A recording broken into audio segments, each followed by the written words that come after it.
ایک سمے کی بات ہے، ایک گاؤں تھا جس میں سب ہی بہت خوشحالی سے اور خوشی سے رہتے تھے۔ اس گاؤں میں بہت ہریالی تھی اور وہ بہت سندر گاؤں تھا۔ اس گاؤں کو دیکھنے کے لیے لوگ دور دور سے آتے تھے کیونکہ اس کی خوبصورتی سب سے الگ تھی، اور سب سے اچھی بات یہ تھی کہ وہاں کے لوگ ایک دوسرے کے ساتھ مل جل کر اور اپنی خوشیاں بانٹ کے رہتے تھے۔ وہیں پپو اور اس کا بابا راجو بھی رہتے تھے۔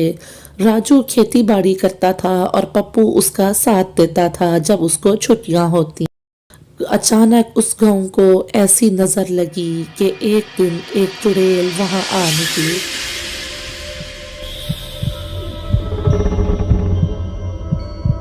اب کیا تھا کہ رات کے ٹائم چڑیل کسی کو بھی باہر نہ نکلنے دیتی۔ جو بھی باہر نکلتا اس کو چیخوں کی آواز سنائی دیتی اور اس کو اپنے پیچھے ایک سایہ چلتا ہوا محسوس ہوتا۔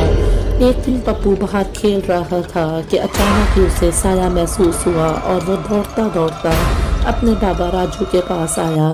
راجو جو کہ کھیتی باڑی میں کام کر رہا تھا، اس سے آ کے اس نے پوری بات بتائی، جبکہ راجو نے اسے ڈانٹ کے کہا، کتنی بار تجھ سے کہا ہے کہ اپنے کام کاج پہ دھیان دیا کر اور اس طرح کی فضول باتوں میں نہ پڑا کر، اس طرح کی کہانیاں نہ سنا کر۔ ہر وقت دادی سے ایسی کہانیاں سنتا ہے اور پھر اول فول ڈرنا شروع ہو جاتا ہے۔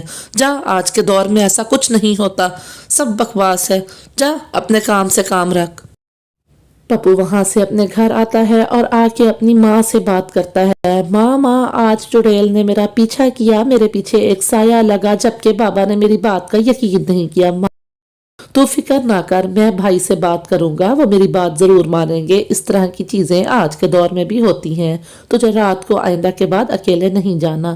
جبکہ اس کی ماں جھڑپ دے کے کہتی ہے، تو ہی ہے جو ہر وقت باہر پھرتا رہتا، تجھے کتنی بار کہا ہے کہ باہر نہ گیا کر اکیلا رات کے ٹائم، اور تیرا پاپا، اس کو تو کچھ پتا ہی نہیں، اس کو تو جو بات کرو گی اسے جھوٹ لگے گی۔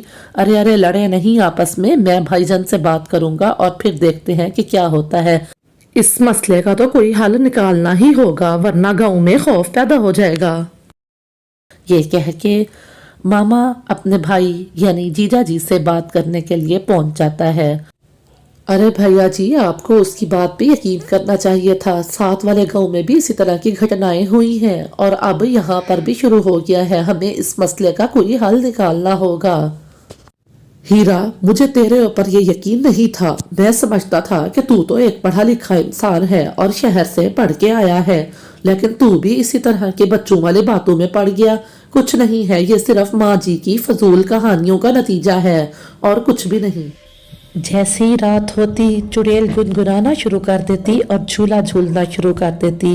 اس کی آوازیں اور خوفناک چیخیں گاؤں کے بہت سے لوگوں نے سن لی تھی۔ یہاں ایک دن راجو اپنا کام میں مصروف ہوتا ہے کہ راجو کے ساتھ بھی وہی گھٹنا ہوتی ہے۔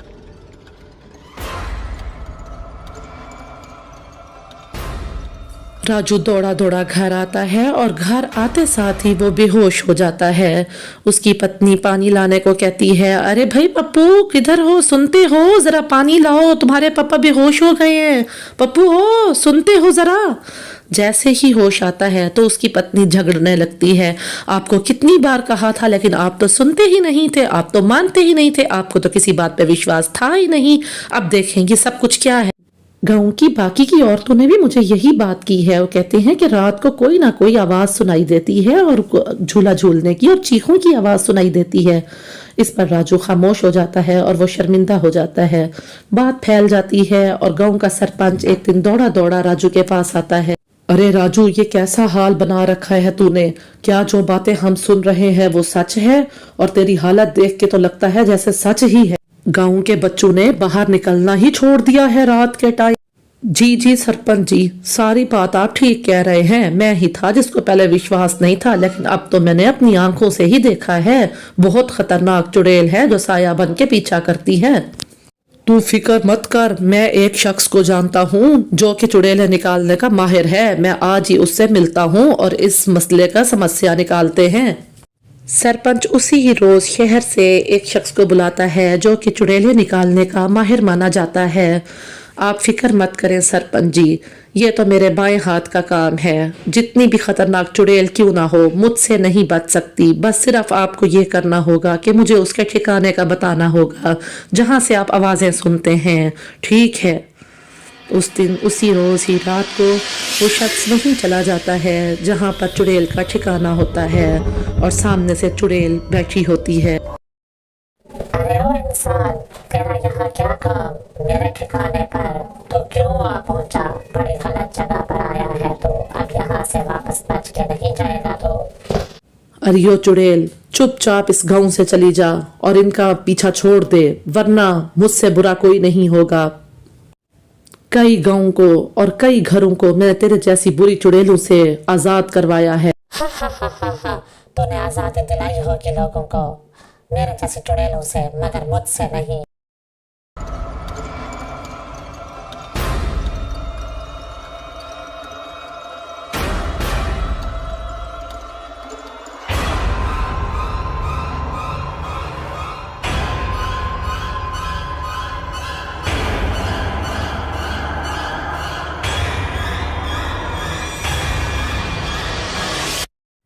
کوئی نہیں جانتا تھا کہ وہ کہاں گیا، چڑیل نے اس کے ساتھ کیا کیا، خوف مزید بڑھ جاتا ہے۔ آخر سرپنچ ایک بڑے بابا کے پاس جاتے ہیں۔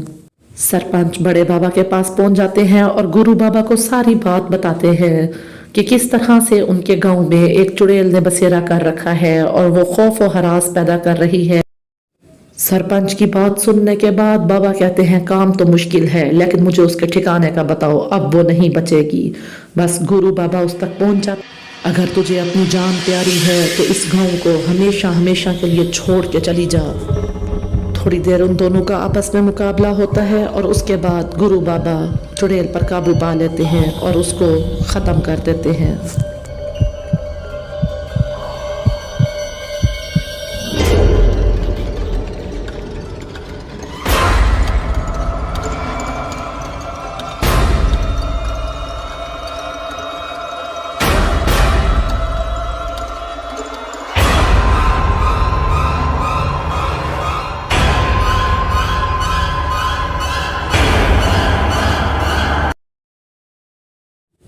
اور اس طرح سے گاؤں میں پھر سے خوشحالی آ جاتی ہے، پپو اور راجو بھی خوش ہو جاتے ہیں اور پورا گاؤں ہنسنے بسنے لگتا ہے، جس طرح سے ہمیشہ سے وہ مل جل کر خوش اور آباد رہتے تھے اسی طرح سے ہی رہنے لگتے ہیں۔ Bye bye.